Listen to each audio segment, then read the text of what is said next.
In this tutorial we are going to look at the more advanced interest options that are available within PDS. Let's launch the program.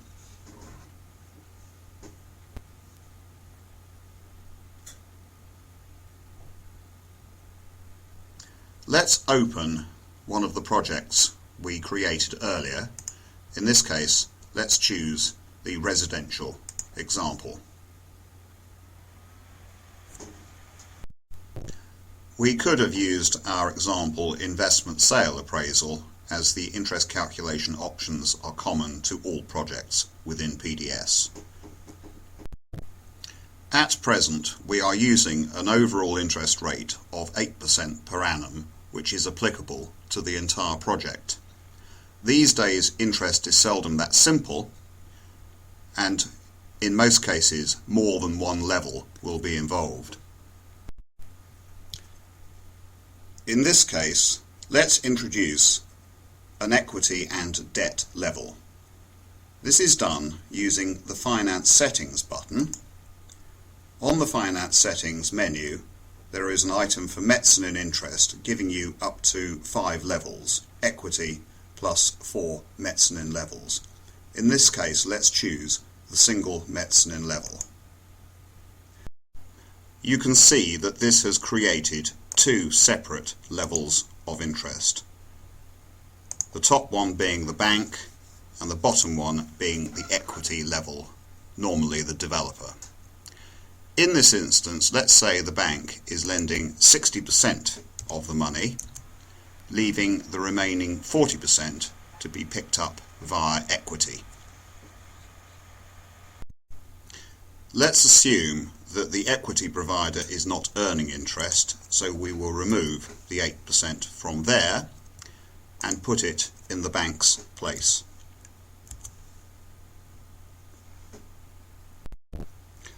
We can see that 2.3 million is being put in by the bank, with the remaining 1.533 million provided as equity.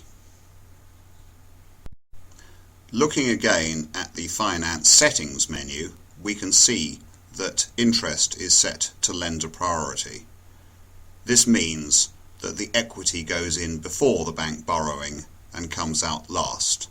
The alternative is side by side, meaning that both parties, bank and equity provider, put in their money at the same time. The default is lender priority. The simple rule is that in the interest list, the higher you are up the list, the more senior your debt is. By virtue of that, because the bank borrowing sits above the equity, in terms of lender priority, this is the more senior debt. Each individual interest level has its own settings.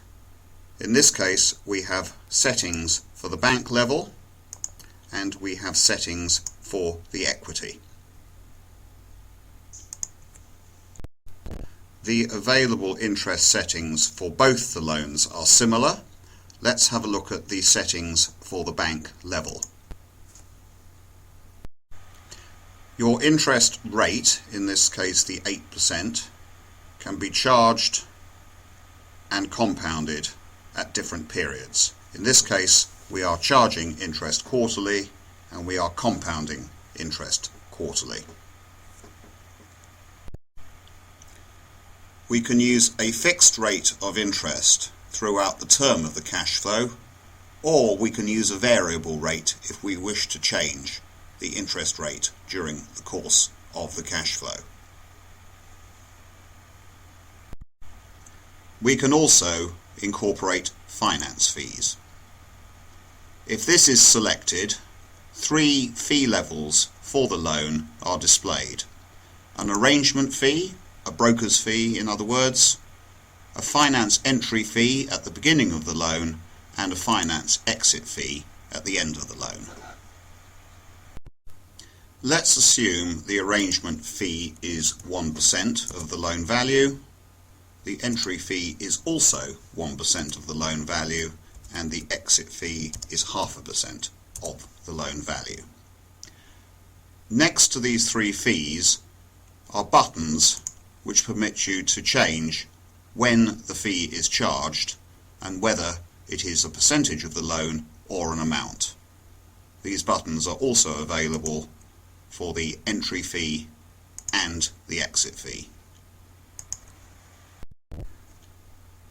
The final setting for each interest rate is the Show Loan IRR Profit Share option. This adds a further line to the loan showing the loan IRR. In this case it's 11.97%.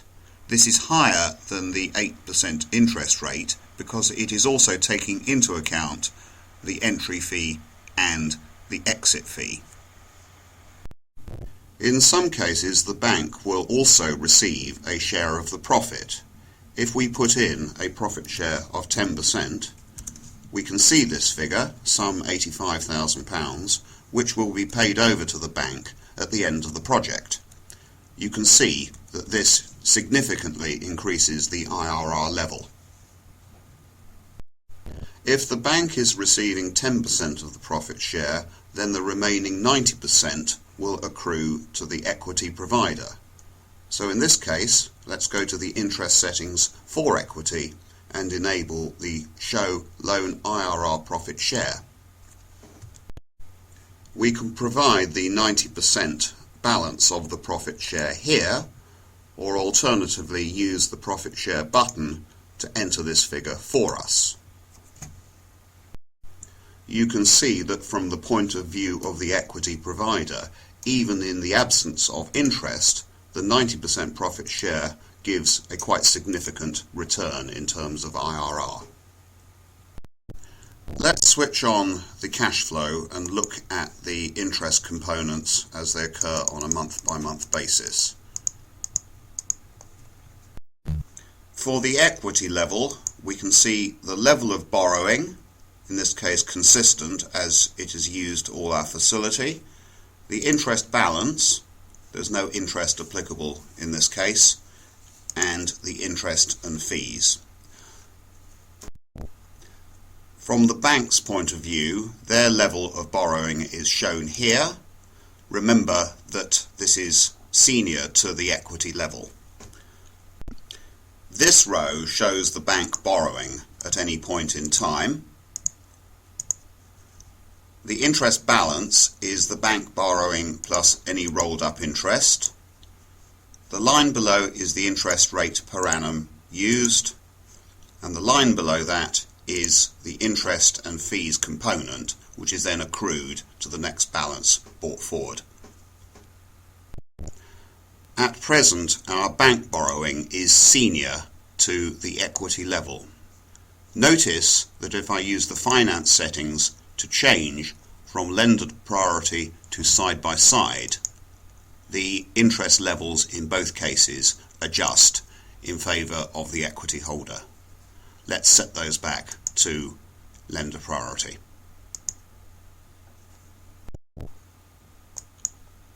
If we wish to introduce further loans, then on the Finance Settings button, go to the mezzanine interest levels and provide further loan levels. Remember again that if using lender priority, the higher you are up this list, the more senior the loan is. To remove any unused loan levels, click on Finance Settings, select the mezzanine interest, and let's reduce this to the original single mezzanine interest level.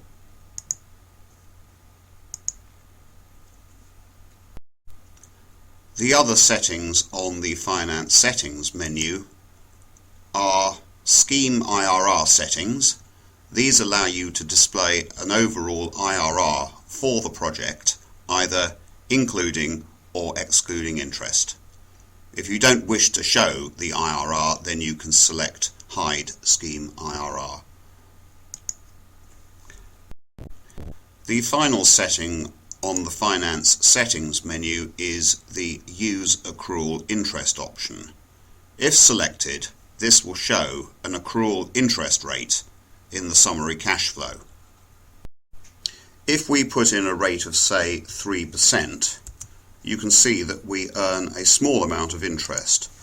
This is because in the final 2 months of our cash flow, let's move down the end, we have positive balances in month 14 and month 15, and on those positive balances a notional rate of interest is earned.